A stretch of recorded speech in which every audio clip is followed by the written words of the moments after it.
The Emerald Knight, Chapter 18. Clint didn't know how the other knights, the real knights, led their processions from the middle.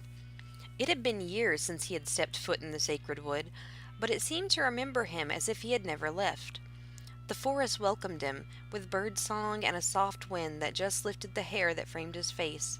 He was genuinely confused when the soldiers surrounding him stopped, and had to pull the reins to keep his horse from plowing through them. "This place is creepy, sir." One of the soldiers shuddered and turned his eyes to the canopy of leaves above them. "It blocks the sun. The tree line is too dense to make out any assassins or predators. You can feel the magic in the air." "I think the forest would tell us if there was any danger," Clint replied, arching an eyebrow in confusion. The soldier looked at him as if he had gone mad. "The forest would tell us, sir?" "Yeah, like..." Clem paused, trying to articulate what he meant. "It get all quiet and heavy." He nodded to himself, in agreement. It wasn't perfect, but he truly believed that he was getting better at putting his thoughts into words. After a few seconds of enduring the questioning stares of his entourage, he said, "So, can we stop standing around? What are we doing?" "We're awaiting your orders, sir," Ruvian explained patiently. "These woods are dangerous. It's easy for someone to venture off the path and be taken by spirits. There are legends about the restless souls who wander these trees. We don't want to be in here come nightfall." "That's ridiculous," Clint said before he caught himself. "My family made this trek once a year for a decade, and I never heard anything like that." He racked his brain and realized that he had just lied to his underlings. He absolutely had heard something like that many times. His parents had warned him to stick to the path, not to run and play in the woods or dawdle behind lest he be snatched away. Bad little boys who didn't listen would be carried away by boogeymen, to be transformed into spirits themselves, always searching for new playmates. He had forgotten, as he had forgotten much of his childhood. He thought, he remembered, he knew. He had seen them.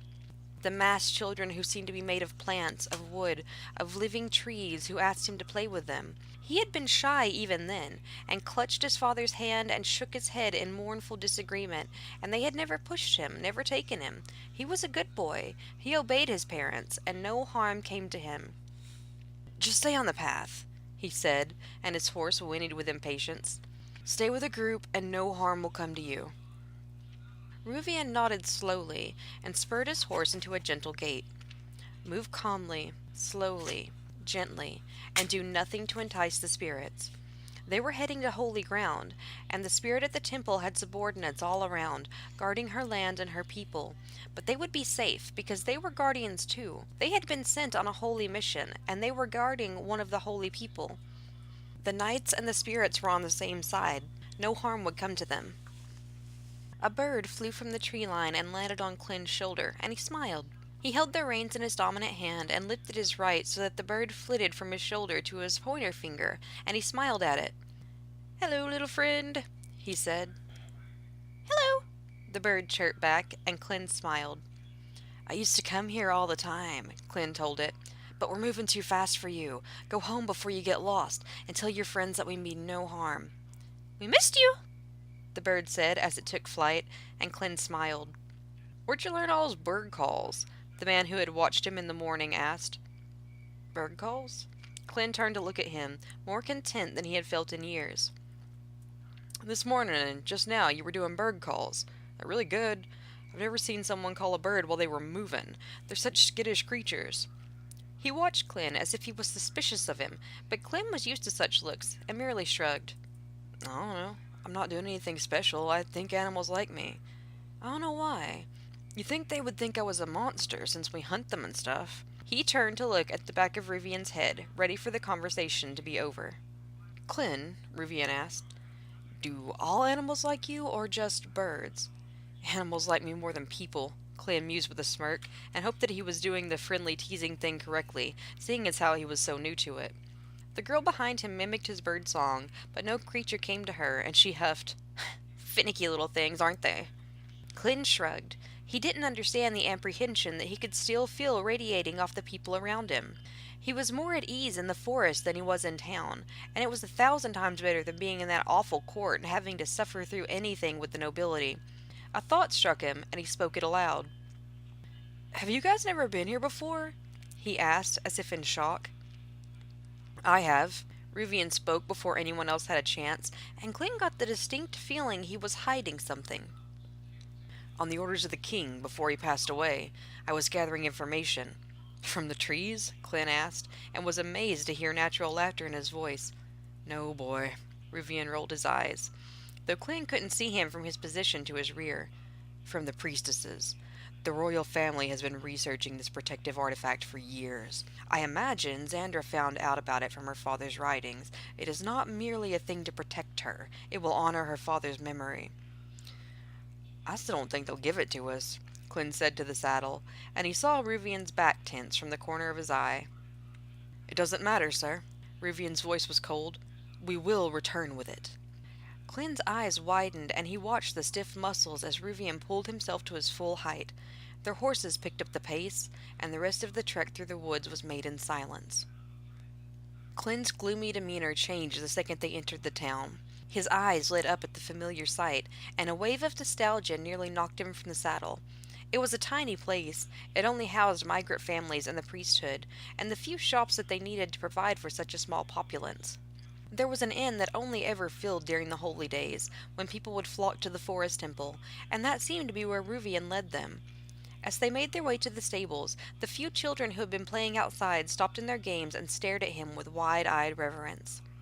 Clint realized that they thought they were seeing a real knight, that they were looking at a hometown boy all decked out in his royal clothes and chainmail, with a sacred sword on his back and a war horse carrying him. He sat up as straight as he could in the saddle, held his head high, and smiled at them as they approached the stable. He was snapped out of his revelry when he heard the groomsman proclaim, "Well, I'll be damned, it's Ravio's boy!" Clint swayed in the saddle with the shock, and looked down at the man who smelled of horses and soiled hay, and recognized him. Elves are blessed with long lives, but this man had been old when Clint had been a child, and he was older still now.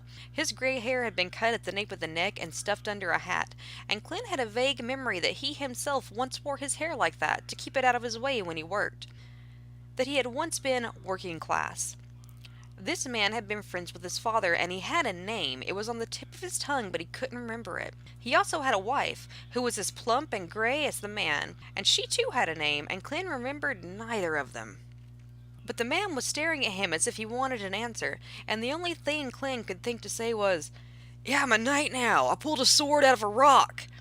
He realized how stupid it sounded when the words left his lips, so he added, "At the temple, at the capital." "Ha, yes, the chosen one." The man held his waist as he dismounted, as if he were still a child, and Clint did not resent it. "We all heard, my boy. You stand right there. Look at this. Gold on his clothes, sapphires in his ears. You stay still a minute." He turned towards the inn and yelled, "Zenthrall! Come out here and look at this! You ain't gonna believe what I'm looking at!" The woman from Clem's memory came out of the inn looking cross, but her expression softened when she laid eyes on the boy.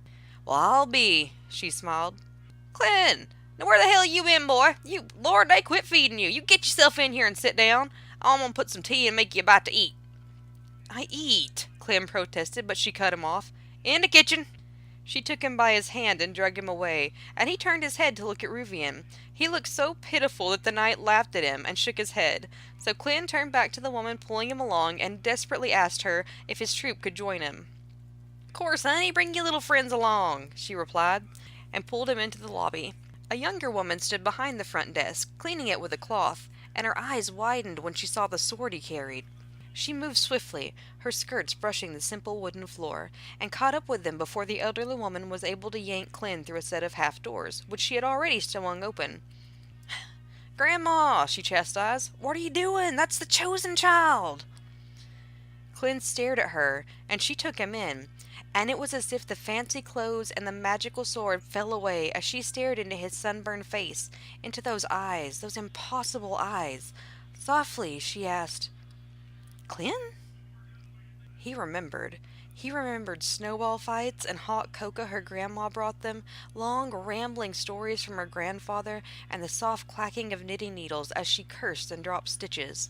He remembered the solstice, the tree in the temple lit up with magical crystals and lined with brightly wrapped gifts from Nikolai, while they were both young and stupid and believed in fairy tales. He remembered play fights with wooden swords and how he had let her win because his father had told him that she was a girl and that he should never hurt girls. And he stared into the deep green of her eyes and the chocolate freckles on her chestnut skin, and he almost began to cry. "Aw, Clint," she said, and wrapped her arms around his neck. She pulled him close, and he hugged her back, and he told himself that he wasn't going to let the tears flow, that there was no reason for it, that these people and that life were gone, and there was no point in remembering it, because he would never get it back. "I never got to tell you," she went on, "how sorry I was, about your summer house, about your parents.